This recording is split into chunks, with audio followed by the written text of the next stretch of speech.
Just like the street lights lit this town, like a fire in a blaze, gotta burn it down. Can't be afraid to leave this out. We got this far, don't know how. I see danger in your eyes. They know we'll burn down the night. Coming just like the sunrise. You know that we gonna light it up tonight. We gonna light it up tonight. We gonna light it up just like the sunrise. We gonna light it up now.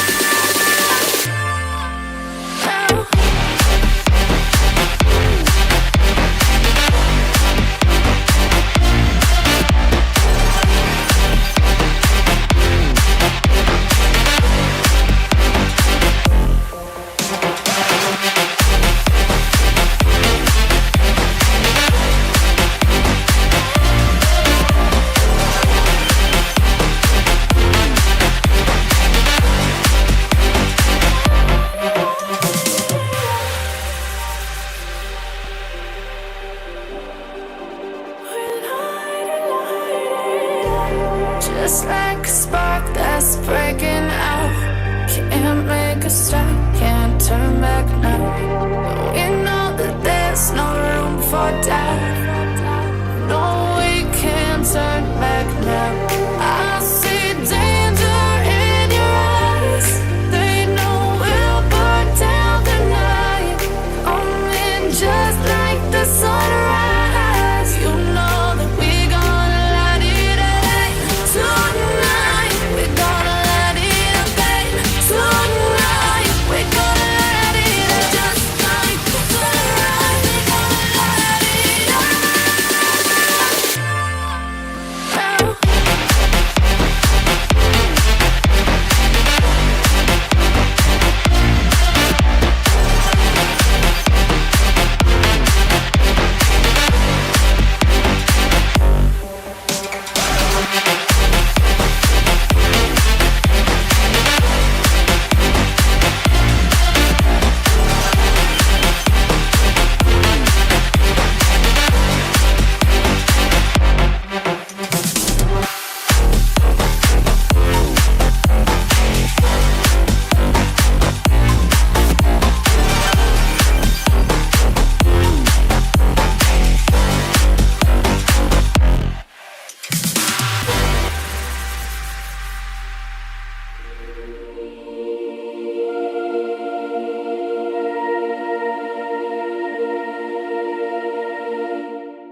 Hello, everyone. Happy Monday. Hello.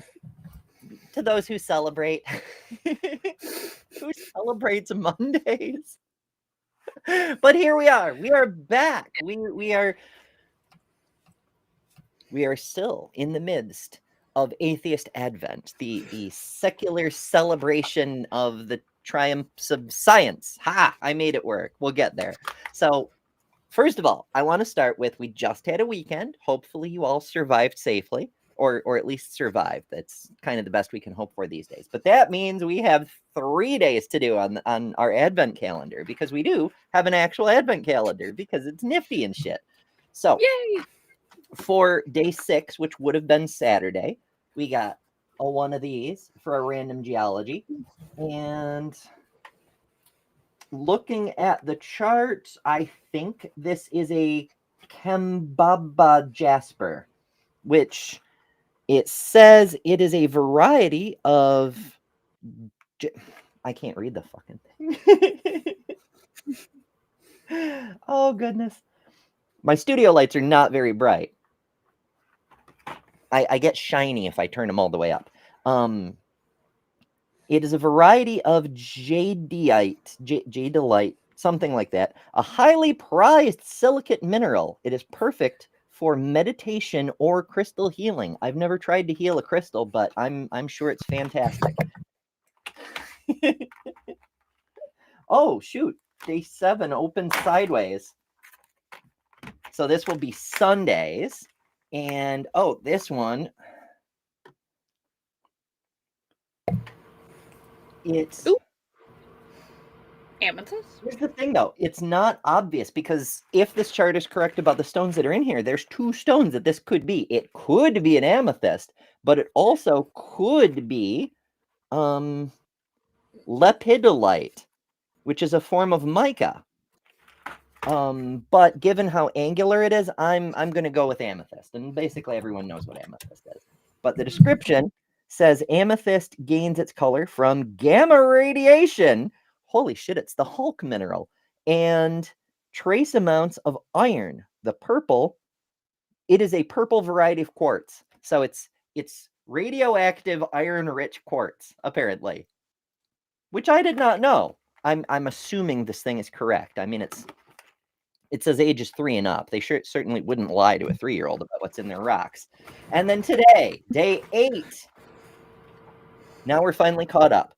We got one of these, which is, I'm not entirely sure. It doesn't look like anything on the chart. It could be picture jasper. Yeah, okay. So there's 3 yellowish things. It's more tannish than yellowish, though. I'm going to call it picture jasper because it's got similar lines, even if they're not as well defined. So picture jasper's earthy colors are due to high iron content and other minerals or impurities that create its artistry. So we've got a healing crystal. We've got a crystal that wants to be an artist. Who knew that crystals could be so ambitious? So that's pretty neat. So we've got our random geology, and that's fantastic. As far as our secular accomplishment of the day, I can't remember what Bible quote I set up for this, because part of Advent is having a Bible quote to meditate upon, right? It was probably something along the lines of use the brains God gave you, because that's how I roll. We're doing critical thinking and logic, which is very important. For those of you who missed it, we started December doing secular Advent. We did the Big Bang, because first you've got to have a universe. We did the history of evolutionary theory, because you have to have people you have to get to humans to think about any of this. Like all of this stuff, it's building on other stuff. So today we're doing logic and critical thinking. How do we figure out anything until we figure out how to figure things out? You ask the dogs. I mean, you could do that. I've noticed that a lot of the dogs in the community have very strong opinions. Especially one named Kip is like the most opinionated dog on the planet, I think. I mean, much like human-shaped Kip, who also has strong opinions. Now, also, some breaking news on the front of the Kips, as it turns out. As many of you know, Dr. Kip Davis, the human-shaped Kip, has written no books, but he has completed the audio for his most recent Not a Book. And TLDR, it'll be available, he says, later this week. I'm telling him, I'm as a person who's been eagerly awaiting the audio version of this nameless collection of papers that Lilith's holding up, I would rather see him. This is just a figment of your imagination. Yeah. I'd rather see him take his time and be happy with the end result than rush it for the sake of the rabid listeners who want it. But I am excited because I've been waiting for it for a while. So I'm also getting the audiobook, even though I have a paper copy, because one thing, strangely enough, I have a really hard time of seeing a word on paper, and even if it's translated, I will almost always screw up the pronunciation. So I'm really happy to hear stuff pronounced properly. So I know how it's actually pronounced instead of trying to half guess. Well, pronounced properly with a Canadian accent. Apparently his French sucks, according to him. And he's very sorry about it. See, I can't say that when Jess is on the show because she'll just drop an asteroid on me. I'm Texan. Like I can't say things about how other people pronounce words. You know what's So funny to me? Well, a lot of things, but with regards to Texas specifically, as it's not super well known, but I am a former Texan. I lived in Texas for a while. I had a Texas driver's license and everything. Um, People in New York think I'm from Texas. People from Texas think I'm from Maine or Minnesota. It's in fact, you sound when like I was an over-the-road general truck like driver. American.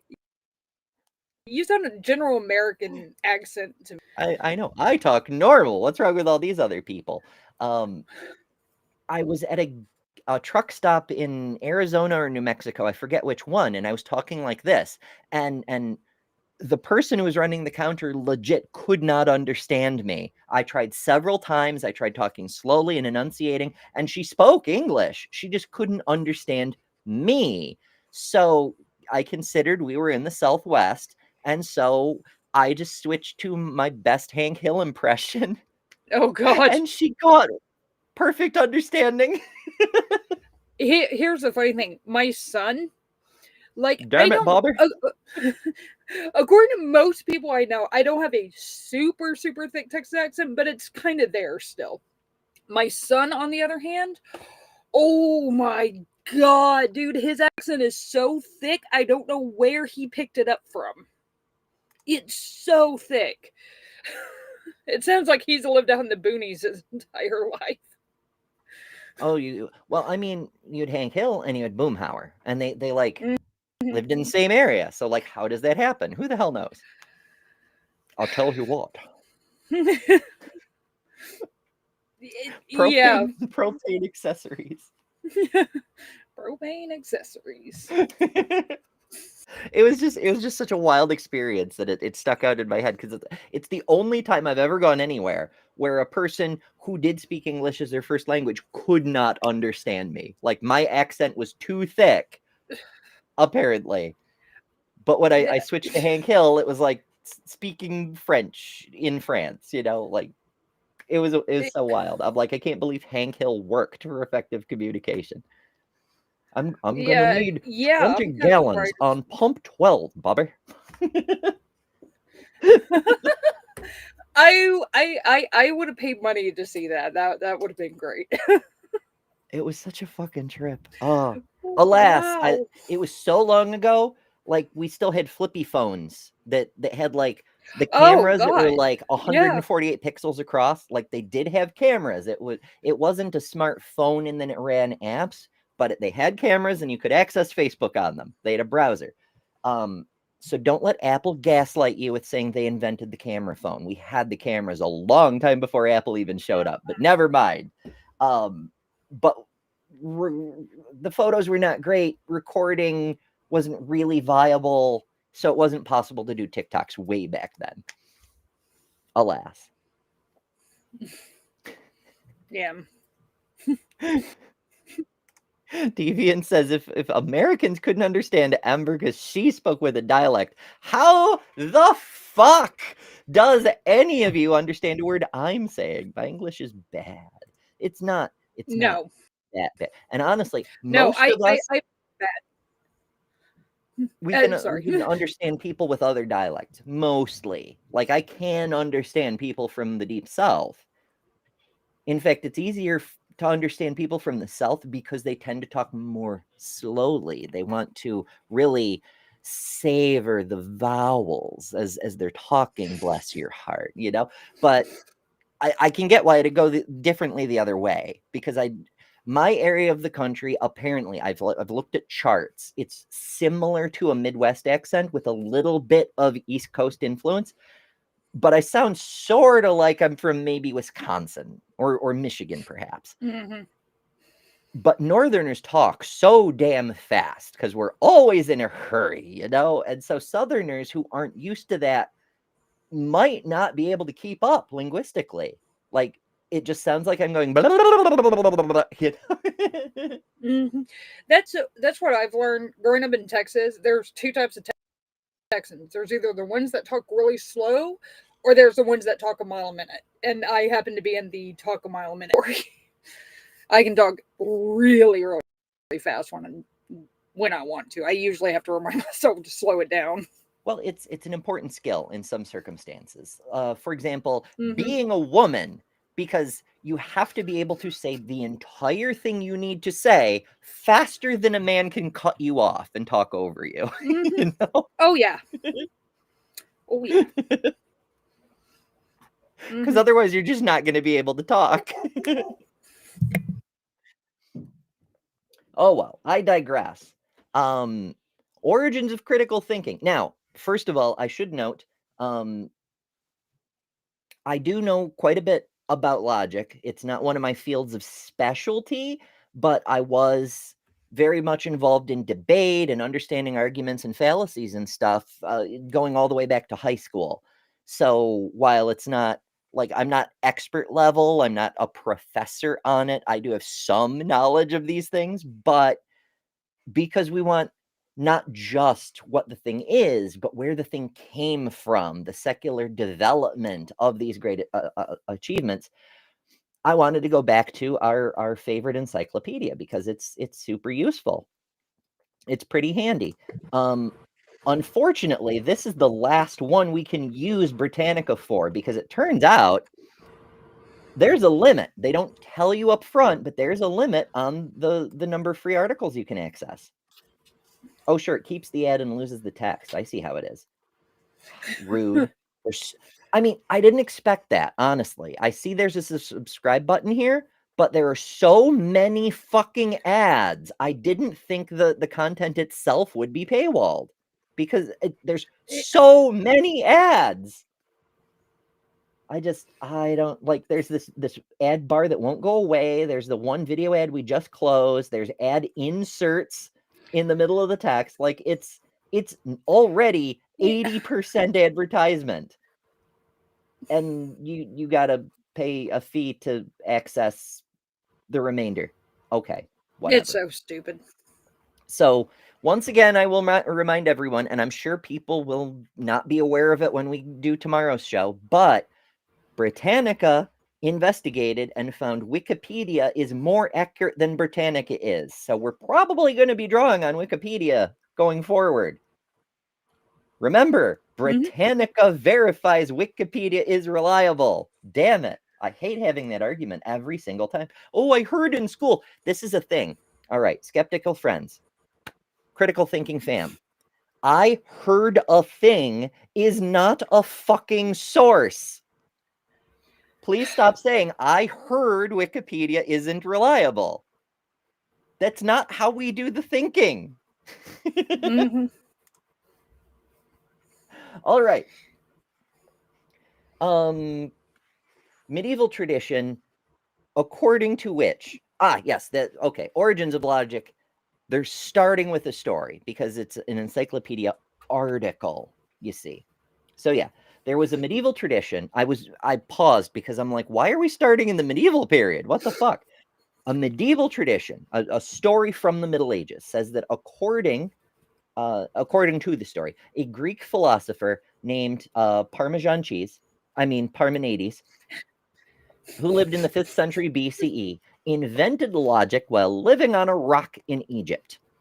I'm sure it's a fascinating story, but it's pure legend. But it does reflect the fact that Parmenides was the first philosopher to use an extended argument for his views rather than merely proposing a vision of reality. And that's an important distinction.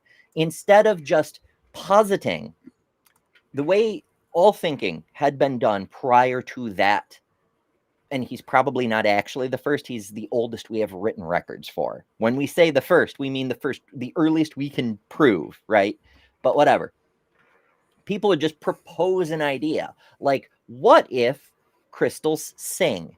What if fire is an element trapped inside wood, and when you burn it, you let the fire out?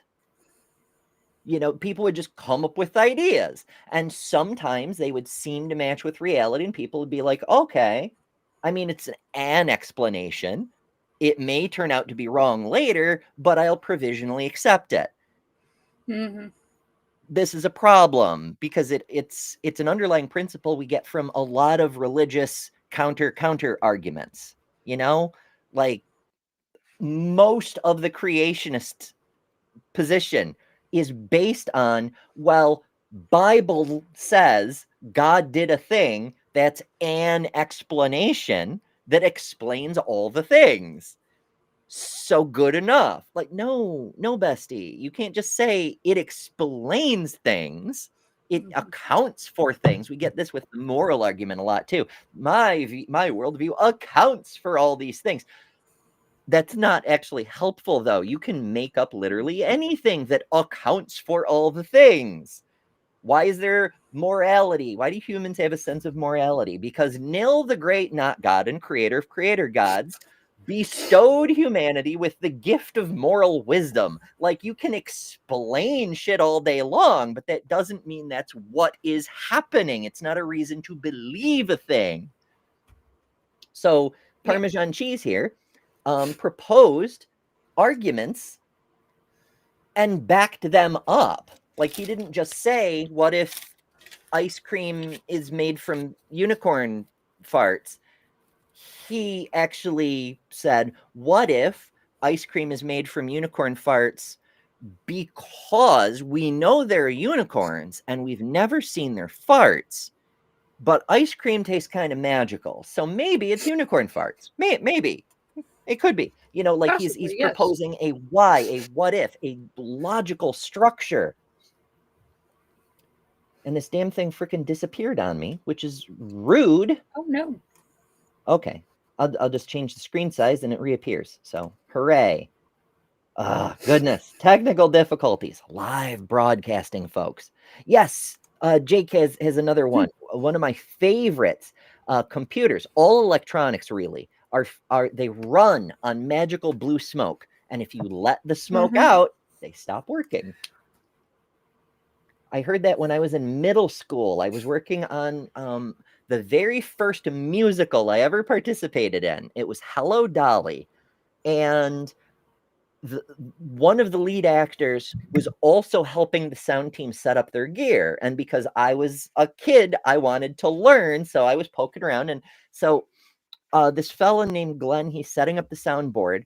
And he's like, we have to be careful not to let the smoke out. And I'm like, what do you mean? And he says, well, all electronics run on magical smoke. And if you let the smoke out, they stop working. I'm like, that's amazing. I love it. Oh, for some reason, it opened a page about Parmesan cheese guy. Okay. What are you doing? Not what I wanted, but whatever. Let's try to go back and maybe we can keep reading the article. Okay, so Parmenides' use of argumentation was inspired by the practice of earlier Greek mathematicians among the Pythagoreans. So here we've got to take another step sideways and explain some cultural context. Pythagoras didn't just come up with a theorem.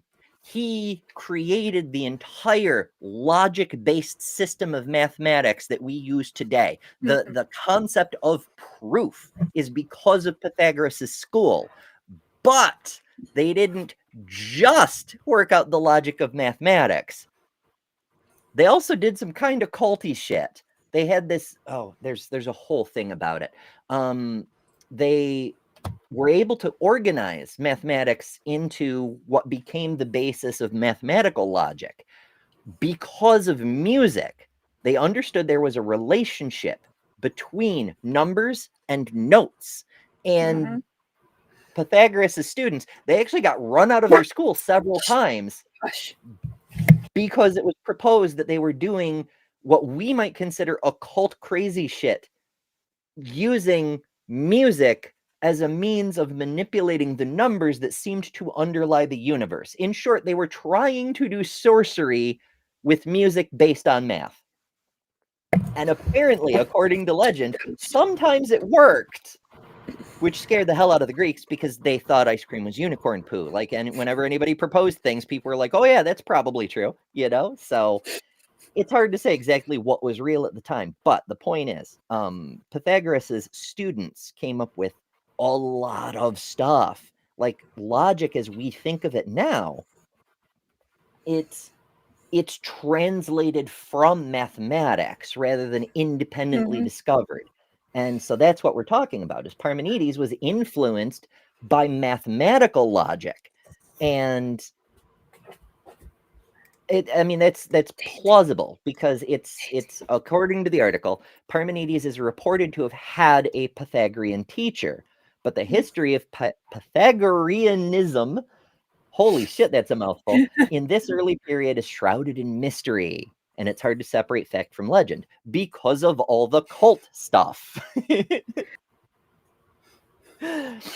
If Parmenides was not aware of general rules underlying his arguments, the same is perhaps not true for his disciple Zeno of Elea, 5th century BCE. Zeno is the author of many arguments known collectively as Zeno's paradoxes. You may have heard of a few. They're pretty neat. Purporting to infer, inference, that's a tool of logic. He inferred impossible consequences from a non-Parmenidean view of things, and so to refute such a view and indirectly to establish Parmenides' monist position. The logical strategy of establishing a claim by showing that its opposite leads to absurd consequences is today known as a reductio ad absurdum. Zeno's entire argumentative style was, okay, so it's a weird thing because it predates modern fallacies, which is why he gets away with it. But instead of presenting a case for his own position, he presents a dichotomy. He says, okay, let's set it up this way. Either you are right or you are wrong. If you are right, then this absurd nonsense that can't exist in reality, contradicts the known laws of physics, must be true. Since this absurd state is not true, you cannot be right. Now, if you know your logic, you know there's two fallacies baked into what I just said. But that didn't matter at the time, because this was the most advanced logic people had seen so far. And that was Zeno's thing, is he would never defend his own position. He would show that yours must be wrong logically. And it's pretty fucking neat. Oh, goodness. The fact that Zeno's arguments were all of this form suggested that he recognized and reflected on a general pattern. Others, oh shit, where'd it go? Where'd it go? Where'd it go? See, this is what I mean about all the damn ads. Because ads are popping up and moving the text on me. Oh, goodness. Other authors, is it where we were? Yeah, that's where we were. Other authors continued to contribute to a growing Greek interest in inference and proof. And by proof, we mean mathematical proof, using logic to demonstrate a thing must be so. Early rhetoricians and sophists, that's an important word in logic and critical thinking. Today, when we say a person is doing sloppy thinking, they're not using proper formulaic logic, they're just doing what the early Greeks did and saying, what if fire is an element within trees? This whole what if-ism, that's the most basic level of sloppy thinking. That's 3-year-old thinking. That's, what if the snowman is trapped inside the ice and we need a magic hat to make him come out, that sort. It's what if with no consideration for reality. But sophistry has come to mean all kinds of sloppy thinking, whether it's riddled with fallacies or just not thinking things through generally. But sophists used to mean, in the Greek term, sophist comes from the same root as philosopher. Sophia, the goddess of wisdom. A philosopher is one who loves wisdom, but a sophist is one who serves wisdom or promotes wisdom or embodies wisdom. Today, it means a person who's bad at logic, but it used to mean a person who knew things, who had wisdom. And so there were these people who wandered around and knew things at you, sometimes aggressively. You might call it mansplaining. Theo says, sophists were the proto-philosophers, which fueled Socrates. Kind of, sort of, yeah. They were worldly people who had been around a bunch of places, and they could come to Athens and they could tell you how things are in Sparta and how the military of Sparta does their thing, because they had the experience, they had the wisdom. And while they may not be the best at thinking, they were really good at sharing knowledge because they had a bunch of it. This is how we come to understand that knowledge and wisdom are not the same thing. But c'est la vie. That came later. Theo says Socrates created a philosophy to seek wisdom instead of claiming to have achieved wisdom. And that's a big part of the basis of today's skepticism, is instead of saying I do know and trying to prove it, you're saying, what can you show? Like, demonstrate your claim. Just demonstrate your claim. Holy shit. Mine Finished Sock says, don't make false dichotomies. Like and share the stream instead. Yes, please do, because we're growing. We are growing. I wanted to mention at the start of the show, but there's so much going on. I'm constantly distracted. Last week we had some growth. We gained 23 subscribers, which, as you may be aware, I keep track because it's an envelope, but I write down weekly because I'm obsessed with data and tracking analytics and seeing what's working and what isn't, because this is my job now. I need it to work. But last week we gained more subscribers than any other week this year. This was our best week for subscribers, and I really, really appreciate all the people who've been coming by and participating. And I like to think the content we're producing in our Atheist Advent here, the origins of things, why the sciences and the knowledges are where they are, I like to think it's really, really helping. But it's also you. It's not just watching that helps the algorithm show this to more people. It's the sharing. It's the getting the word out there and showing people there's a community where we believe in human rights and we want to know what's true. You know, I don't know why that's such an astonishing thing these days, but it seems to be. So thank you for sharing. But also, please keep doing it, because I really need this channel to work. All right. Enough of that. Yes. Question everything. What was it? Aristotle once said, never believe, I'm going to fuck up the quote, but it's in Greek anyway, so it's fine. But never accept on authority what any person says to you because they're an authority. Even Aristotle, like he proposed, he's like, I am going to be wrong sometimes. I just am. So even when I say something, don't just accept it. Challenge it, because I can be wrong. And that's a tradition I'm proud to keep alive on this channel, where I am wrong regularly. But I point it out. I'm like, yep, I was wrong about that. Here's the correct information, you know? Lil, keeping us on track with correct information, sends a $5 super chat. Thank you, Lil. And says, Kip demanded I send you her treat money. Well, that's very kind of her, and I appreciate it. It does help. It really, really does help. Like, oh my goodness, folks. I many things trying to come out at once. Sending money does help. It really does, because this is my income. This is how I pay for food, how I pay for electricity, etc. And things are not going well in that regard. Like I said, we did just have the best week subscriber-wise. We're a long way from YouTube even covering my rent. And we're not in great shape when it comes to that. I'm not trying to guilt trip people into supporting me, but like, just try to understand why I'm a bit more, hey, did you know you can support this channel through super chats? Super thanks if you're watching later. And there's a bunch of stuff on the website, betterthanumber.com, like Venmo, Cash App, Patreon is another good one. You know, you can join memberships. There's a bunch of ways, but you don't have to spend money either. You can hit the like button, hit the subscribe button. And especially if you're watching in the future, hit the subscribe button and the bell, because then you can join future live streams and we'd love to see you in the side chat. But there's also that share button. That's the most important button, because that's what gets these videos in front of other people. The algorithm sure isn't going to do it. So yeah. Well, I got my capitalism out of the way. Well, my first capitalism. Right, Edit Sith says, and never be afraid to answer a question with "I don't know." Yes. Yeah. Yes.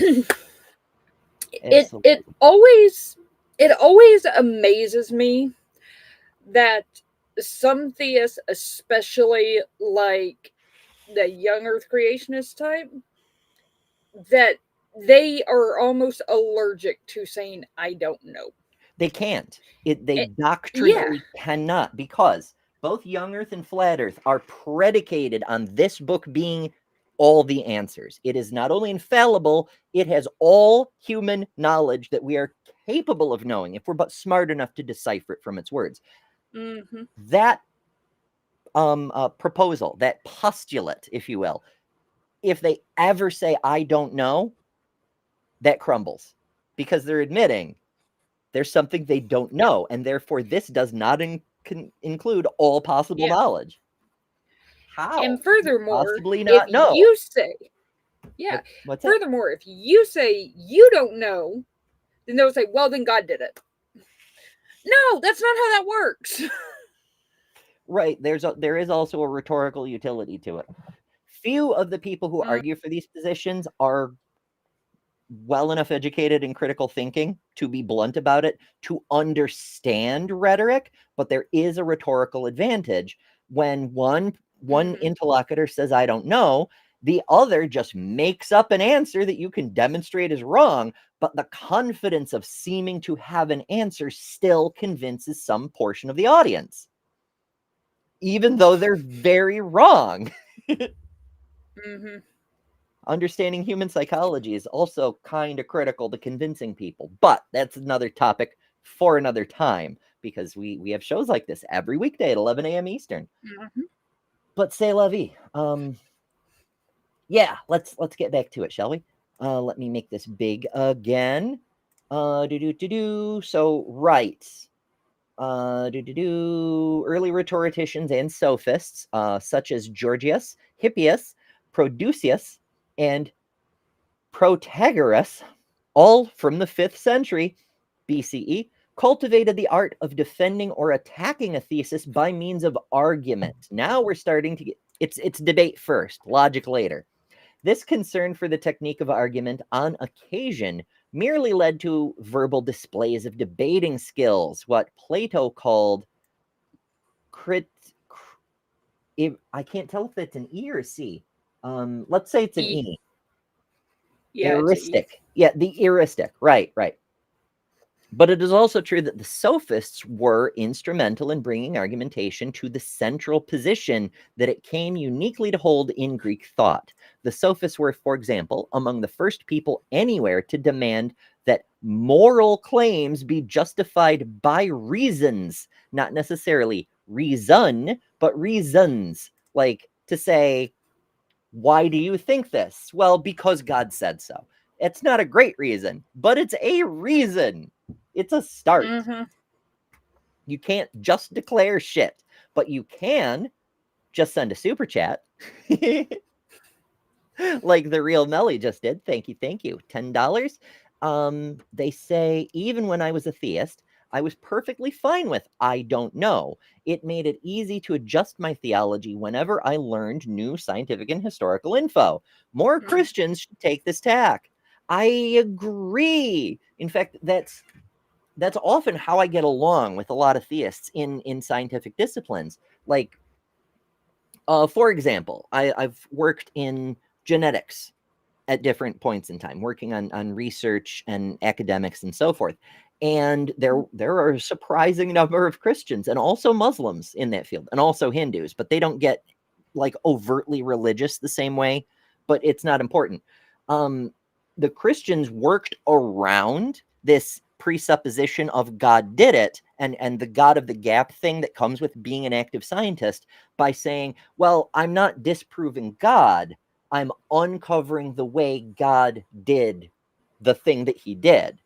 Like I'm reading out of God's playbook. Einstein said something similar once, that we're not trying to prove or disprove God. We're just reading the blueprints for the universe.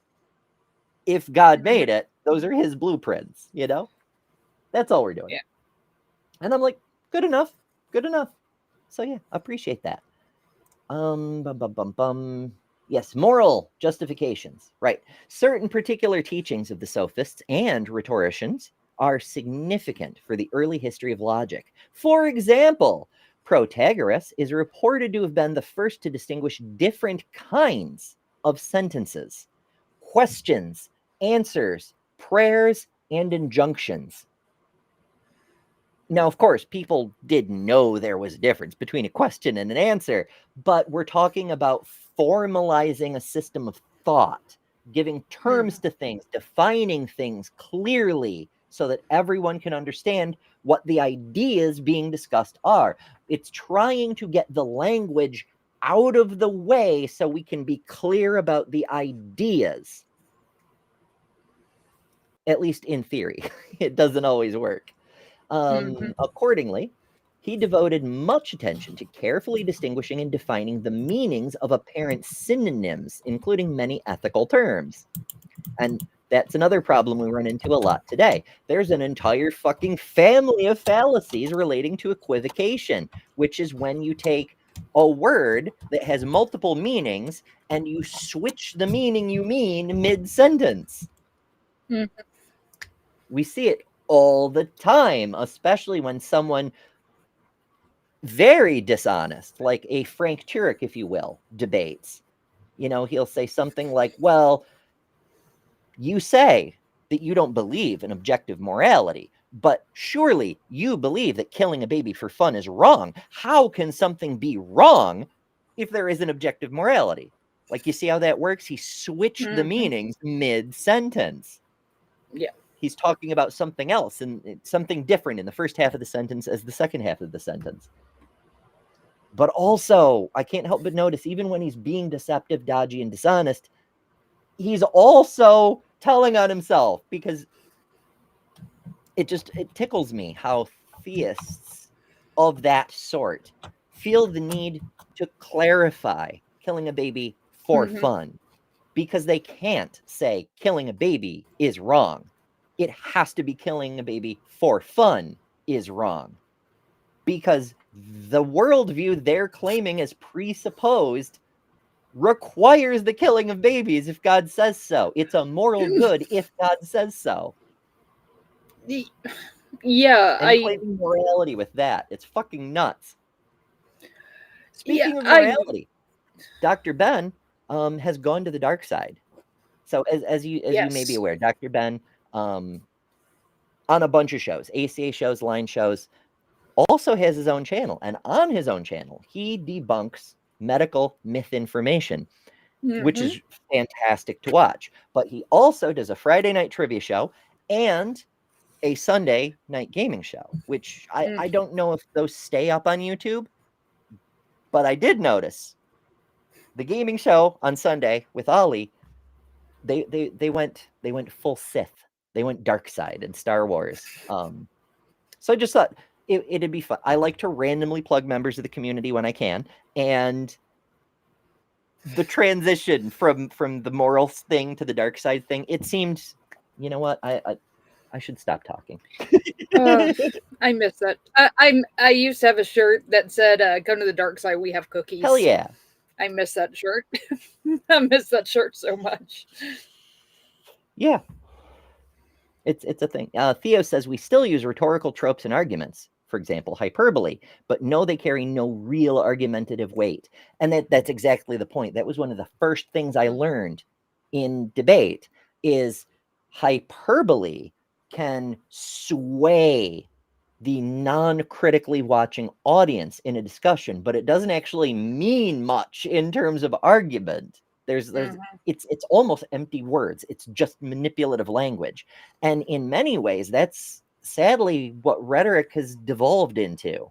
There's a lot more to rhetoric than just persuading people who aren't paying attention. There's a lot more to it than the shell game of creative use of language. But that is still an important aspect to it that is in use today.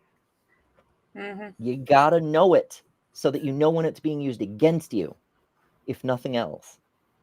Okay, so Prodicus, why not, appears to have maintained that no two words can mean exactly the same thing.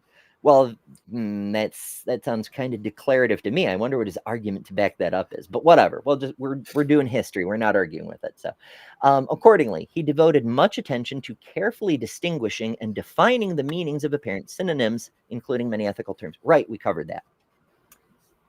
Okay, Socrates. Here we go. Here's our boy. Here's our buddy. So many fucking ads. It's crazy. Believed to have lived circa 470 through 399 BCE. Now, here's the thing. Well, a thing. It's an important thing. A lot of historians suspect Socrates never existed because he appears to only exist in Plato's writings about him. And some of those writings, he behaves a lot like a fictional character. That's interesting for a number of reasons. However, this fictional Socrates supposedly served in the legislature for the city of Athens. As a city official, that means that while we may not have the city records of Athens from then available to us now, the people when Plato was writing sure did. So it stands to reason that if Socrates were entirely fictional, somebody would have made note of it. But I mean, I'm not going to die on the hill of anti-mythicism for Socrates. I'm just pointing out he can be a real person and have fictional stories told about him both. Like we've done that in the modern era. Yeah. You know, George Washington. One of the best. Half the things said about him. That was Washington Irving telling stories after. One of the best examples of something like this, that's I think it was Bart Ehrman who put it out, but like something like this happened to me the other day. I was out with my son, something happened. By the time we got home, my mother had heard about it, but she had heard a different version from my son than what actually happened. And it's like there was a 15-minute gap and he was there, so he knows what happened and he just misinterpreted what had actually. Fictional stories can pop up in a matter of minutes. It does not take decades. It does not take centuries for fictional stories to pop up. Simple misunderstanding. Simple missing of details. I mean, this is why police are constantly saying stuff like, ask 50 different witnesses, you're going to get 50 different tales. Because people don't only process things differently, we perceive things differently. Zorcross says Socrates is real. Spider-Man told me so. Yep. That I mean, unlike certain mythological characters, I have met people who claim to be Spider-Man. Like I have photos of at least 3 people wearing Spider-Man costumes, and while they were doing the meme at the Comic-Con that I run every summer, there happened to be 3 people in Spider-Man outfits, so they did the meme where they all point at each other. Anyway, while it's true they can't all be the real Spider-Man, we can't prove that none of them is. But unlike certain other mythological figures, I have seen Spider-Mans, so that's a leg up on, you know, a lot of these religious fellas. Exactly. You know, like the water into wine guy that we're constantly talking about. Yeah. And if you need some water to turn into wine, we can hook you up. Hey folks, I've been working hard on my health, and so far I've lost over 140 pounds. A huge part of good health is hydration. That's why I'm thrilled to partner with Epic Water Filters. Check this out. Not only can you say goodbye to expensive bottled water, but these filters are made in the US, so no tariffs, and they're made to fit your life. From these lovely pitchers I can fill from, to sink units, to portable filters that fit in your reusable bottle. With Epic, I can refill from nature's water sources and not have to worry about bacteria and whatnot. But also, send back a used filter to be responsibly recycled, and they'll send you a free replacement, saving you and the earth even more. Want to save a ton of money, be healthier, and build a better world?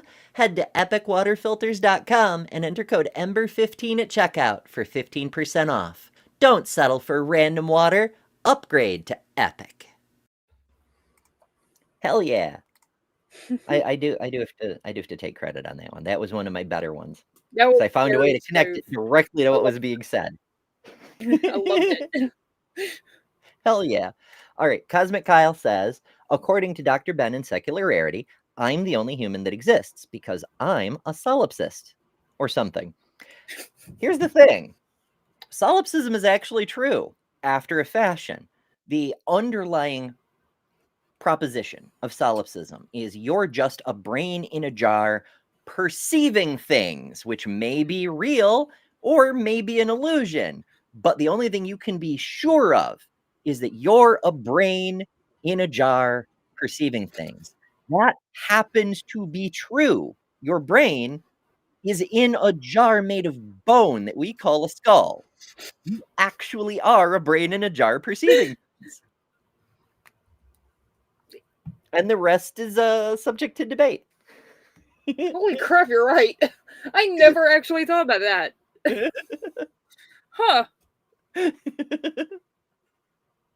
Like, I usually tend to ignore the... describes solipsism. I was like, that's actually a true description as far as it goes. Like that actually is true though. That's my contrary brain. Like, I love the fact that my brain is intuitively contradictory. Like, every time I entertain an idea, a part of my mind is the 10th man. It says, what if this is completely wrong? What if it's completely backwards? Can I defend the opposite position of the thing that I think may be true? And so I get myself into trouble sometimes with it, especially when I can't make my full argument. I get cut off and it looks like I said something else when I was laying out my proposition still. But it's pretty handy insofar as I can have a lot more empathy and understanding for viewpoints I don't agree with, like theists, for example, because I can take the fact I've had experiences in my life that might be described as supernatural, that might be described as miraculous.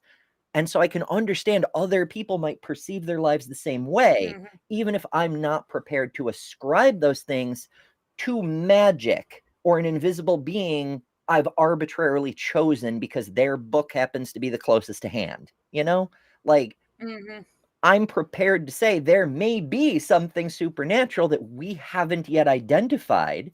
I'm agnostic on that because I've seen too much I can't explain to say for sure it does not happen. But I'm not prepared to declare it's one specific thing until that's demonstrated, So yeah. I'm right there with you. Theists, apologists, all of you folk out there who are so keen to get people to believe what you wish they would believe. I'm fertile ground. I am prepared to believe. I just need a reason to. I need convincing and compelling reason to believe your claims over everybody else who, from my perspective, are making the same kind of claims on the same shoddy evidence. If you can just demonstrate the thing you're claiming, I will believe you. But you have to demonstrate it. Yeah, that's like the thing that I get into with people all the time, and they're like, well, what would change your mind? I'm like, literally anything that would show that what we know is not how it is. Like, I could at least say, okay, this idea isn't right, so what are the other options? Possibly. Like, I am completely open to having my mind changed. You've never given me a reason to. Not sufficient reason. Not. I mean, there's this whole Yeah. thing. Bertrand, the barely bearable atheist, who, is a supporter of the community. He's included in the closing credits on every show, and I appreciate the hell out of that. But he also produces a ton of cool content. Like he makes videos where he goes, like, right now he's going chapter by chapter through one of William Lane Craig's books. Before that, he did Greg Kokel's tactics books. And did you know apologists actually have tactics books? How you can trick the non-believers and look like you want to debate when you never actually said anything, how you can dodge questions. It's like the dishonesty is just right in your face. But never mind. That's a topic for another time. His most recent video, I think from yesterday maybe, was 10 positive arguments against the Christian God. And it was fascinating. Like, it doesn't mean there's no gods, not for sure. We haven't devised an argument capable of ruling out any god, just that every time we've had a mystery we didn't know, the answer has never turned out to be magic. But that isn't proof that it never will be magic. But whatever. Fascinating video because I learned stuff I didn't already know. Like, you do this long enough and you start to learn all the arguments and all the counter arguments. But there were a few in Bertrand's thing that I was like, holy shit, that is impressive, and it made my brain tingly, which is always a wonderful thing. So, random plug for community members, because that's a thing I like to do, but also good argumentative critical thought thinking arguments and things. And again, arguments are not evidence. You can't. The reason I brought it up is because Bill Craig in his book was whining about how, as a theist, he gets challenged by atheists to demonstrate evidence for his claim. And instead of doing that, he makes arguments. And then when the atheists, those cruel, rude atheists, they aren't convinced by the arguments that are flawed at a fundamental level, riddled with fallacies, they're not convinced by the arguments, he says they just reject the evidence. This is sort of the opposite of equivocation. He's taking two different words and pretending they have the same meaning. Arguments and evidence are not synonyms. Evidence is something you can demonstrate. An argument is a set of propositions you can string together. They're not the same thing. And Craig is pretending that they are, which is what brought to mind Bertrand's video. So, yeah. Tangents. Right. Tangents. It is People kind of come here related, for the though. tangent. Yeah, that's why we have the tangent emoji. Woo woo. There we go. I knew it was around here somewhere. Yeah. Or yeah. Also, you can have the hoodie. there is a hoodie.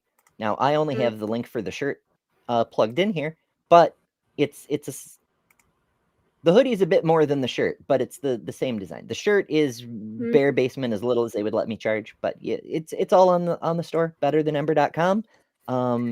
And underneath several of these videos, there's a bunch of stuff. The tangent shirt, the garlic bread shirt, the Yahweh away nil scented soy candle to keep those blood gods the hell out of your life. Will's got like all my merch. Yes, I do. Like half of it's in the laundry right now, but it's all good. I appreciate it. It's really neat. with good shirts, and especially when you tell me that I am the inspiration for the shirt, I kind of feel I need to get it. Which I would anyway. So it gives me more reason to do it. I don't have to justify myself at that point. I know. I need more wardrobe, but sadly, folks, when I say I'm in bad shape financially, I mean I'm wearing a coat that is 7 sizes too big for me because it's from before. It's past Ember's coat, and I cannot afford a new coat in the winter, and I cannot afford a coat. Fuck.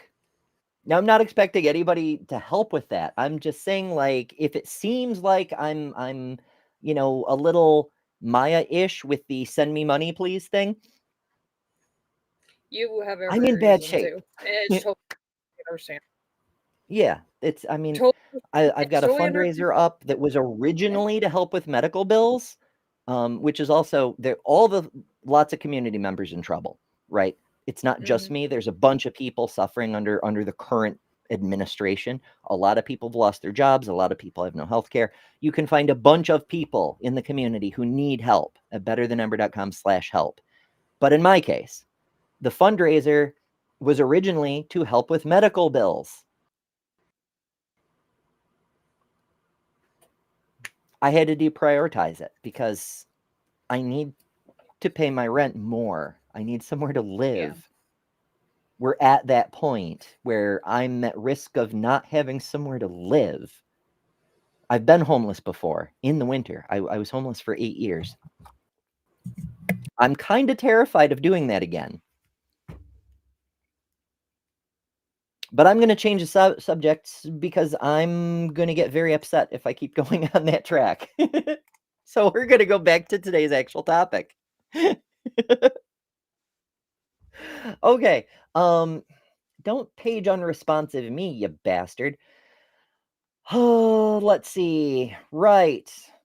Socrates was interested in the definitions of things, particularly in the realm of ethics and values. These investigations, conducted by means of debate and argument, as portrayed in the writings of Plato, because, again, writings of Plato reinforced Greek interest in argumentation and emphasized the importance of care and rigor in the use of language. That's partially true. Another thing that Socrates as a character was particularly known for was questions. Instead of saying things and then backing up his claims, he would question your claims. That's Socratic dialogue. That's question, question, question, question. How do you know that? How do you know that? It's epistemology, or it's what is that? What do you mean by that? It's ontology, right? These are things that weren't defined until a couple of generations later, but that's what he did. He was like, you say, the book Lysis, for example, which is one of Plato's works, where Socrates is running around trying to figure out what the fuck friend means. And so he finds this group of people hanging out in a bar.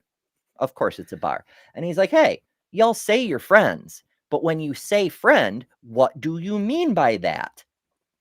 And one will post something like, well, a friend is someone I can share my life with. And Socrates goes, like a mate?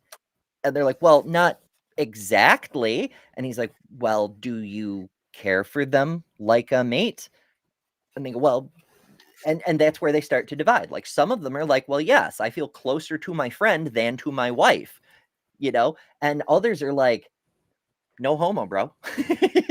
Like, the people split because they mean different things by the word.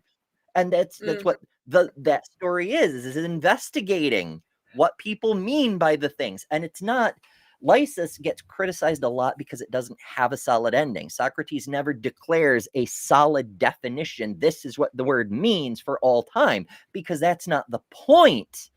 If he had proposed one, not only would it inevitably be wrong, but it would mislead the reader into thinking that was the point.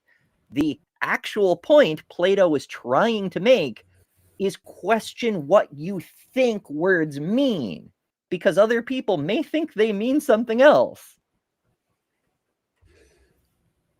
So yeah. Agreed. Yeah.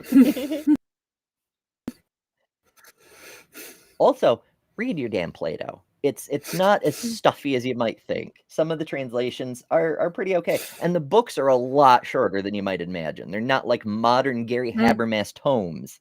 They're like 25 pages or such. Lysis actually was like 40 pages. It's been many years since I read Lysis. But it was almost like a children's book. It was like this big and it was this thick. It was like 40 pages and it was in smaller than paperback size. So it's like there's not that much to these things, really. People just get intimidated because they're like, oh, Greek philosopher, I can't, I'm not smart enough. You are. I promise you. It's just people talking. It's often framed in the context of like regular ass people, so that regular ass people would get the point. Plato absolutely would be asking, is cereal a soup? Is hemlock a juice? I mean, it kind of is. But you know. Oh, goodness. All right. Yes, importance of language, precision of language. Plato continued the work begun by the sophists. Are you guys seeing this pop up? You are not. Mhm. Okay, it's just me. It's fine. No. This pop up is quite rude. Plato continued the work by the sophists and by Socrates, if he actually existed. In The Sophist, Plato wrote a book on sophists. He distinguished affirmation from negation. Pop up again. And made the important distinction between verbs and names, including both nouns and adjectives. Now, I will take a moment to point out we have future shows coming up, and this is relevant because one of our future shows, one of the secular accomplishments we're going to be talking about later in the series is language, how language shapes thought. This is discussed in a whole bunch of places, not the least of which being 1984, where one of the central premises is the party keeps coming out with Newspeak, newer editions of Newspeak, where they pare down the language in order to restrict people's thought. It's trying to help people eliminate thought crime. Because if you remove the words for things, you remove the ability of people to think those thoughts. And while that's not strictly completely true, there is a lot of truth to it. Insofar as I often say to people, they were like, Ember, why didn't you, tell people when you were a child that you were trans? I tried. I didn't have the language to express the idea clearly, So lack of language, it doesn't stop you from having the idea. It didn't stop me from knowing I was being treated as the wrong gender, that I didn't fit in there, I fit over there. But when I tried to articulate it, the best I could come up with is, you're making a mistake. I'm a girl, this sort of shit. And people are just like, haha, silly child. Or that's not a thing, because they didn't have the knowledge or language either. So yeah, that's the language you have controls to some extent the thoughts you can have and the way your thoughts can be ordered, which can color your conclusions. So that's kind of important. Frickin' pop up. So yeah, precision of language, defining words. A lot of the definition of language, the way it's formed now, like nouns and adjectives, was from these arguments. They're all functions of logic. When you get a person who's like really pedantic about language, it's a form of philosophy, actually. It's pretty neat. So Plato remarked that a complete statement, logos, which is the thing itself, cannot consist of either a name or verb alone, but requires at least one of each. Now, we've gotten a little creative with the English language over the years, but that's still broadly true. That's a fundamental element of language, at least to communicate a full idea, English is so messed up. It is. See what I did there? One noun, one verb. It is. Complete sentence. Boom. Damn, I'm good at this. Save your applause. Just throw money. Oh my.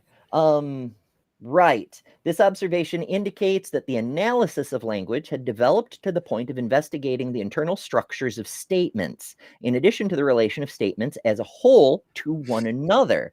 This new development would be raised to a high art by Plato's pupil, Aristotle, who lived 384 to 322 BCE. And this is really, really important because now we're going from what is the thing, what is a friend, what is a cookie, defining specific words, to taking whole ideas and considering them propositionally, like what is the concept that these words together are trying to describe.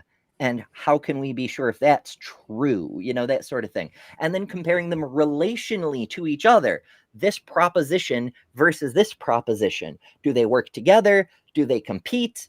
How do we determine which one wins if they do fight? Like all of these things. Because as much as the ancient philosophers get credit for thinking up like cosmic things, this was what they were mostly arguing about, is how language should work. Because again, remember, we're trying to translate the concepts of mathematics into language. And this is why we get things like Aristotle and his friends, the laws of logic. That's from them. The law of identity comes from math. A term must be itself. It cannot be another term, and it cannot be different from itself. It must be itself. So that's the first law, identity. A equals A.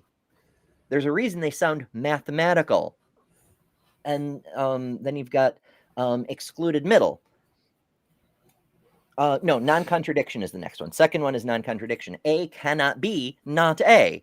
This is sort of an extension of the first one, but it still needs to be specifically stated because of the dialectical way of comparing statements in relation to each other. So you've got A and you've got not A. A cannot be not A. They can't contradict. A could also be equal in value to B, C, D, E, G, whatever, but it cannot be not A. It cannot be a contradiction. So that's why that had to be a law of its own. And then excluded middle. It either is or is not. You cannot have a value in between. Either the statement is true or it is false. There isn't an in-between there. So we have to exclude the middle. But for that system to work in the way it's designed, the program is set up, if you will. You could design it a bunch of different ways. You don't have to use Aristotle's system. It's just already built. But you could do it a bunch of different ways. You could do it in a way that does allow for muddiness in the middle, but set up in this binary fashion of true or false. That's how it has to work. But do remember, that's just one possible system, just like a base 10 mathematics system. It's handy because we already have a lot of formulas for it, but it doesn't have to be that way. And the fact that we use it can color our thinking through an emergent bias present in the system itself. And being aware of that is important too. Zorcrest says, also good movie title. It is. Sort of like a sequel to It Follows. It Follows is one of my favorite. Okay, random. It Follows is a horror movie about a monster who chases whoever the person with the curse slept with last, right? So like if Jacob has the curse, the monster's chasing Jacob. Jacob sleeps with Elizabeth. Now the monster's chasing Elizabeth. Elizabeth sleeps with Tim. Now the monster's chasing Tim, right? And if the monster catches you, it kills you and then goes back to the next previous person. So you can't just pass it on and you're good. You have to watch for the rest of your days to make sure the monster doesn't actually catch its victim and then come back for you. The more people in the way, the safer you probably are, but you're never completely out of danger. And I love that story because effectively it makes this monster a supernatural STD. Yeah, or the really good plot for an adult film. A what now? I said a good plot for an adult film because as soon as you realize the monster is chasing you, you have to go sleep with somebody to get it to stop chasing you so it'll chase them. Mm-hmm. That's the premise of the film, is the main character. She sleeps with a dude and then he takes her out somewhere and shows her the monster.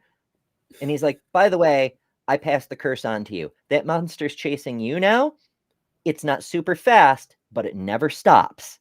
You have to sleep with someone else to pass it on and hope they sleep with someone else to pass it on, and so on and so forth, which is why it's in your interest to tell them about the damn monster and they to tell whoever they sleep with about the monster. After it's too late, Because if the monster catches you, it'll kill you, and then it'll come after me again. And I don't want that. So be a good girl and pass it on. And it's like a super asshole thing to do. It's like, hey, by the way, I've just infected you with HIV. Except you have to pass the HIV on or it will kill you. Fuck. Sexually transmitted demon. Oh, for realsies. My goodness. All right, I'm checking a thing. That sounds like my sex ed class in high school. I know. You'll catch demons. Don't let the boys in your pants. You'll catch a demon. I mean, in a way, that's kind of true, though. Have you met children? Yeah. Like, and I can confirm. It's kind of true. In a way that makes us all Liliths, because we're giving birth to more monsters. The trick is teaching them to be less monstrous as they get older. Unfortunately, whoever parented the current crowd of MAGAs doesn't seem to have done a very good job of that. But that's a topic for another time. Ay, ay, ay. Oh, goodness. Speaking of MAGA, that's a great opportunity to play our other thing. Enjoy. Crazy people. I have a problem with this stuff being normalized across the spectrum, and specifically, like, why push this on kids? Why introduce this to kids? I am a depraved wretch. I am a great sinner. I'm a worm, completely undeserving of any love or any grace. I'm nothing. I'm nothing. You're incapable of being a good person. You're an evil person. You're a terrible person. At the core fabric of who you are. That's why we need laws. We need laws because we're bad people. All of us are bad people. You can't spell Pride Month without demon. PRIDEMONTH. If we don't know who the women are, because there are just people, then we won't be able to pull the women up to equality with men. We have to try to limit the harm. And that means reducing or keeping down the number of people who transition. And that's for two reasons. One of them is that every one of those people is a person who's been damaged. But the second one is every one of those people is basically, a huge problem to a sane world. Transgenderism must be eradicated. The LGBT, transgender, grooming our children's minds is a national security threat. We need to hold people for treason, start having some public hearings, and start executing people. I will use whatever gives me victory. I don't care about the truth, and I don't care about the law. I care about one thing, the control. But then they rigged the election, and now we won, so I'm going to be your president. Then what happened is they rigged the election, and I became president, so that was a good thing. I agreed with many, many things you said during, in fact, probably more than most other candidates when you were running for president, but I still would not have voted for you because you're an Indian. I just want to say I feel good about the Republican Party. I feel good about where we're going as a nation. We're killing all the right people and we're cutting your taxes. It was actually a tremendous blessing to these children for them to be killed and go to heaven and be with God. We've been hoodwinked. We've been taken in by an ideology crafted by creeps and then pushed on children. Stop letting people pressure you into thinking. I want to be ignorant, honestly. Being a Christian doesn't exclude us from experiencing spiritual dryness. We're bad people. All of us are bad people. And they are. Ruslan is right. Now, every time I see that, I'm like, oh my God. Like,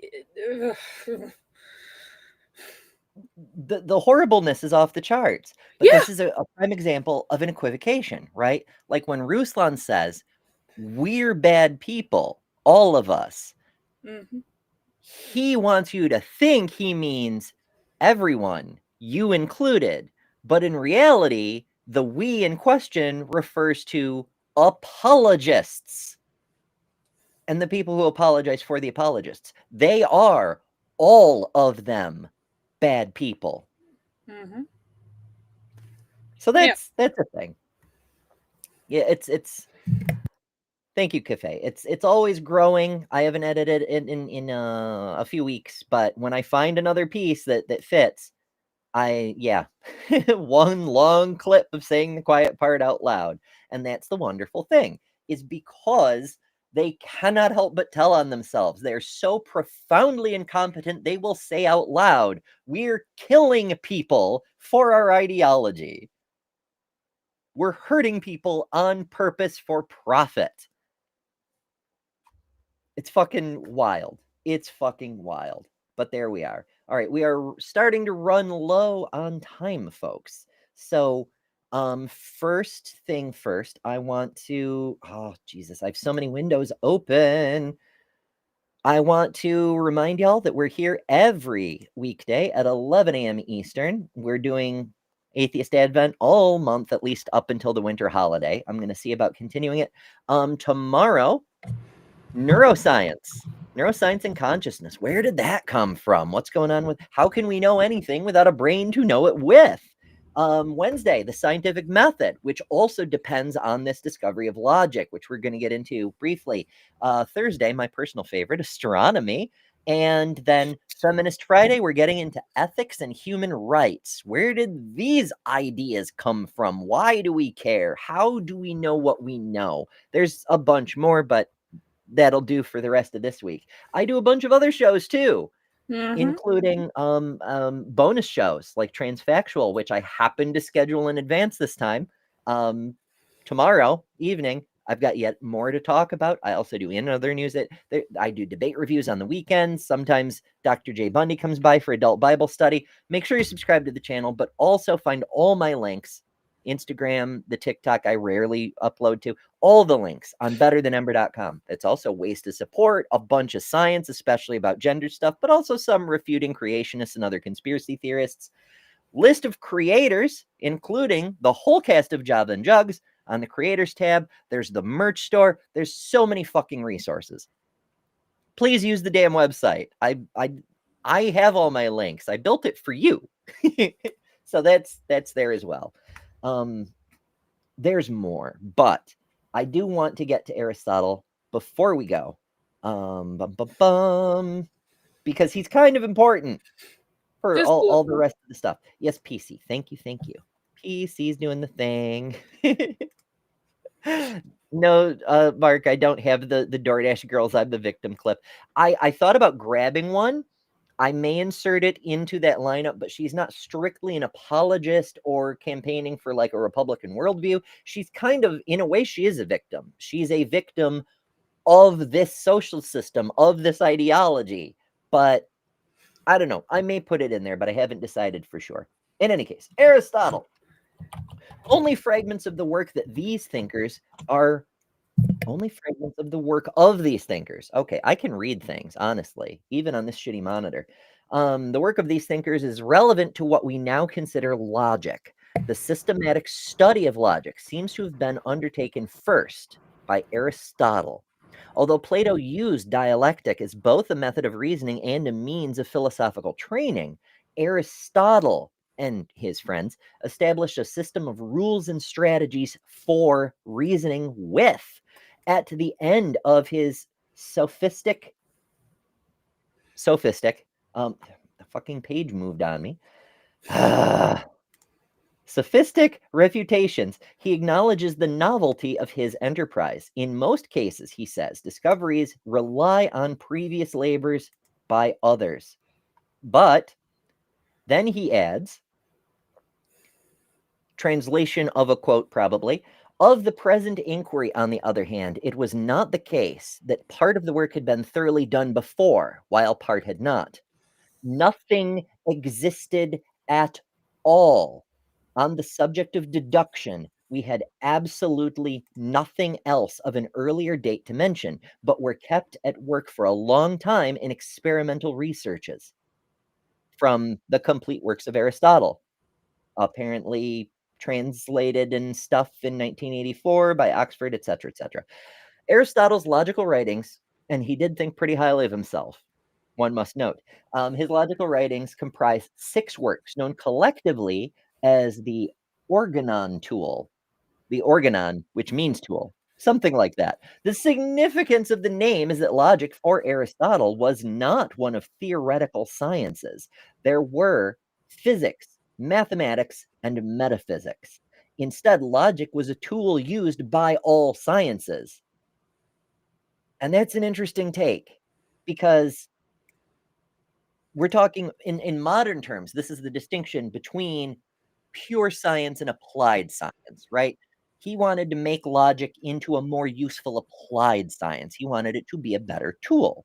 He wanted it to be a better machine to help the other sciences, but it could work on itself as well. It kind of had a meta effect, because by building it into a better machine, you made it more useful for the study of logic, which also could be a science in that common sense of the way of investigating the world. It became kind of a meta science, if you will, because it wasn't something directly observable and measurable, but something we could still make deductions about. You could build reason upon reason as you figured out all this shit. And that's what made all this very remarkable. And it gave us the underlying framework that eventually would make what we consider science possible. We couldn't do it without logic, this way of forming a hypothesis, making a prediction, and conducting an experiment, because it's never just a hypothesis. There's also the counter hypothesis or the null hypothesis. Like, you always have these 2 statements in opposition, even if one of them isn't explicitly stated, and then you're running the test to see which of the 2 is true. That's what makes science work, and it's based on this, and it's so neat. Okay, instead, logic was a tool used by all sciences. To say that logic is not a science in this sense is in no way to deny it as a rigorous discipline. The notion of a science was a very special one for Aristotle, most fully developed in the posterior analytics, which is a great name for a band, by the way. The page isn't moving again. It's a good thing we're almost at the end of the show, because this page is being so rude. It's so non-responsive and full of ads, and it's the fucking worst. All right, Aristotle's logical works in their tradition, but not chronological order, are categories, which discusses Aristotle's 10 basic kinds of entities: substance, quantity, quality, relation, place, time, position, state, action, and passion. These are some cool fucking categories, especially if they weren't formalized before. Like, I could see a nerd like me getting so excited in ancient Greece every time Aristotle came out with a new book, because it like opened up whole new avenues of how to think about things. It's so cool. Although the categories is always included in the organon, it has little to do with logic in the modern sense. It's more like proto-logic, like we were talking about before, about defining what things are, what terms mean, how words work. And that's important baseline. We still do a lot of debates today where we open by defining our freaking terms. 2, on interpretation, which includes a statement of Aristotle's semantics, along with a study of the structure of certain kinds of basic propositions and their interrelations. This is how we start to build up propositional logic. First we have terms, then we have categories, now we have propositions. It's cool shit. 3, prior analytics, which was 2 books containing the theory of syllogistic. That may be a typo, or it may be another language thing, but whatever. Okay, syllogism. You've probably heard of this before. Matt Dillahunty and other debate folks are often fond of them. You can take an idea and a proposal, if you will, and formulate it as a syllogism to make it easier to see if there's a logic to it, if it actually makes sense. Like, if I want to say dragons breathe fire, I can break that into proposals. 1, dragons exist. 2, fire exists. 3, dragons breathe. because dragons exist. Therefore, all fire is caused by dragon breath. Like, there's an obvious fallacy in there. And once you lay it out syllogistically, well, technically there's two fallacies, but details. Like, once you lay it out syllogistically, you can see the fallacy. Now, one must note, there is a fallacy. An argument isn't necessarily wrong just because it contains a fallacy. But when you detect a fallacy, it means the logic doesn't hold up, and so you don't have a reason to accept the argument. And that's an important distinction to have. All right, so that's syllogisms, is laying things out in a statement form, premise, conclusion, and things have to follow. If you make a jump to something else, then that's another problem. Posterior analytics. Remember, we had prior analytics, now it's posterior analytics. Also 2 books presenting Aristotle's theory of scientific demonstration in his special sense. This is Aristotle's account of philosophy of science, which today we would consider to be the foundation of scientific methodology, methodological naturalism. It isn't the same as this, but we can see how this stuff heralds its coming. Now, alas, we don't have time to get into all of it. Oh my goodness. Topics, 8 books. An early work which contains the study of non-demonstrative reasoning.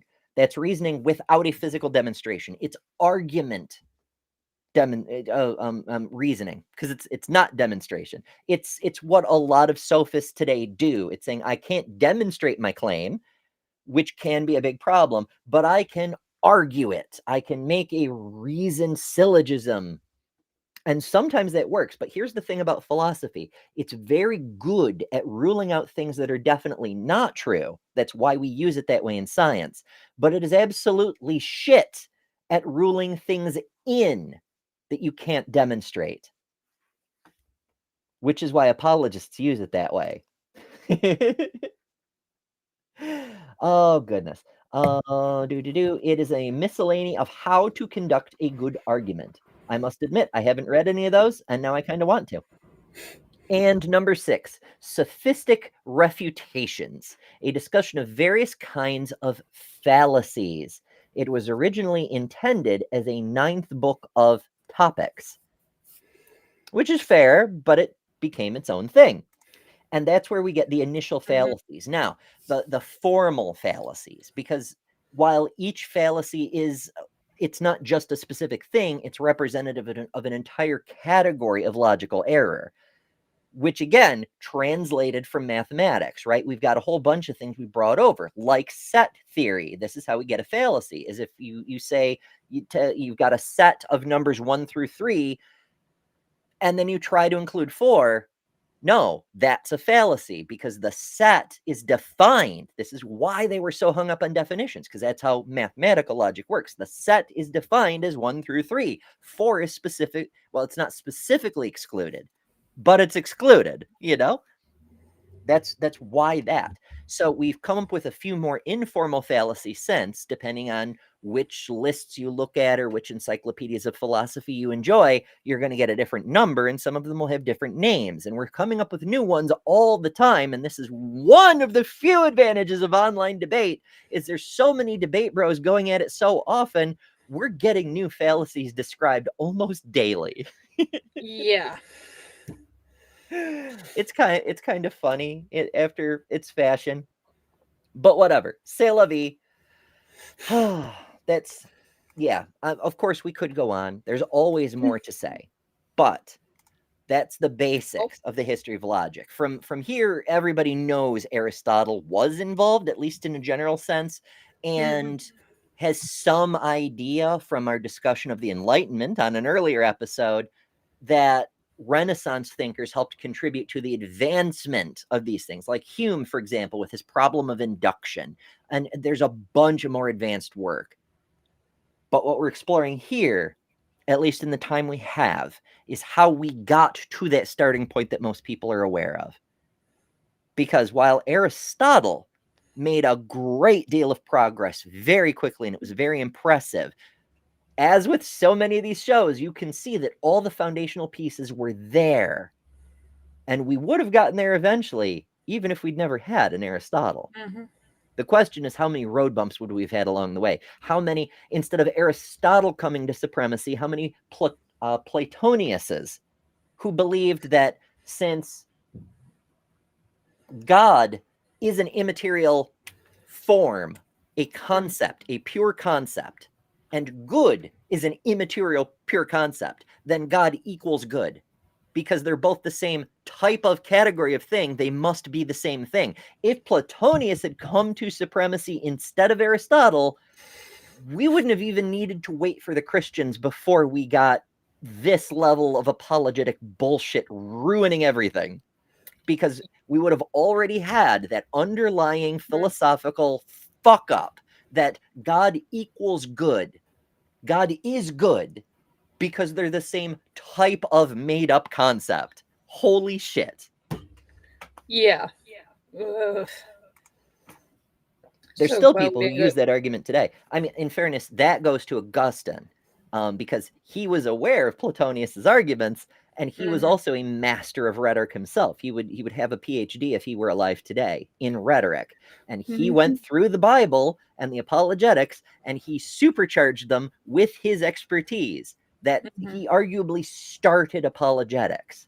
While a lot of people give Paul credit for being the first apologist, Paul really just ran around and told people what to do. He didn't come up with bullshit arguments saying why, except for, faith in our Lord or whatever. Like, he didn't make arguments. Apologetics would have to wait till the 3rd century, and it's very strongly influenced by Aristotle's contemporaries who were not as good at thinking as he was. Second best. But without Aristotle, second best would have been the best we had. So it's a good thing we Yeah. did. Yeah, it's that's a little scary to think about. Uh-huh. Like, so often we point at the flow of history and we say there's such titanic forces moving through society. Like, sure, sometimes it seems to turn on a dime, like the assassination of the Archduke that triggered World War I. Yes, but also those forces were all in place. The war was inevitable, and in fact, in some ways, it was overdue. It would have happened anyway. It would have just been something else that triggered it. But something like Aristotle is a real case where one individual really does change all of history. Yep. So it can happen. And even though there's a whole lot more people in the world now, there's no reason you can't do that too. Maybe not to the same degree, not in the same field, but you could make an argument that it is not just possible, but inevitable, because every single choice you make, every action you take, every rule you'll break, Santa's watching you. I don't know how that goes from there, but everything you do sends ripples cascading through time. It affects not just your future, but everyone else in ways great and small. There are things that affect me that someone in Houston put into action and I don't even realize yet. It's all waves of actions and events and light cones and things in physics and whatnot. But the point is, you cannot help but affect the flow of time and steer history, even if you're not deliberately intending to. So there's that. We're actually overtime, folks. So thank you for joining. Before we go, I want to thank people who sent super chats because those help a lot. That was Lil of All Trades, sent $5 and saying, Kip demanded I send you her treat money. I appreciate it, Kip. And I can't read the whole damn name for some reason, but I believe it was The Real Mel says, even, and sends $10, thank you, and says, even when I was a theist, I was perfectly fine with I don't know. It made it easy to adjust my theology whenever I learned new scientific and historical info. More Christians should take this tack. And I very much agree. Because while, as I've often said, I don't think religion is good for you, it is harmful to the believer too. But if you really want to, you should be able to. And it's a lot better for living in a real world with other people if you can take the approach of saying, I don't know. If anything, if nothing else, it's at least humble as opposed to the arrogant, I know everything kind of thing. All right. Thank you all so much for joining. Remember, more cool shows tomorrow and the rest of the week. Thank you, Lil, for being here. And as always, remember, you don't have to pretend you have the secret magic truth of all the universe and everyone else reasoning. It's for idiots, blah, because you are better than religion. Toodles. Bye. Thanks to all our patrons and top-level members for November. Miranda, Karen Butcher, Jessica the Trans Metal Alchemist, Robin Webster, Maya Adkisson, Jimmy Tux, Ian Chen, Lilith, Ember Lynn, The Barely Bearable Atheist, Eric Wander, Jason Jacoby, Godless Engineer, Jester, Lil of All Trades, Deviant Outcast, Kelly King, the Detroit Atheist Queen, The Mighty Filbert, and Secular Phalanist. And you can add your name here next month by signing up at patreon.com/betterthanember, or by joining Emberships here on YouTube at the Cinder level, which also includes all the custom emojis, tons of member-exclusive content, member-only live streams, and a bunch of other stuff. I deeply appreciate all the supporters who keep this channel going. Thank you all so much.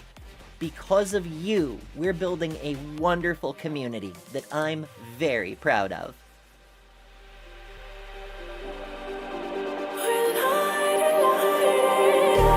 Just like a spark that's breaking out. Can't make a stop, can't turn back now.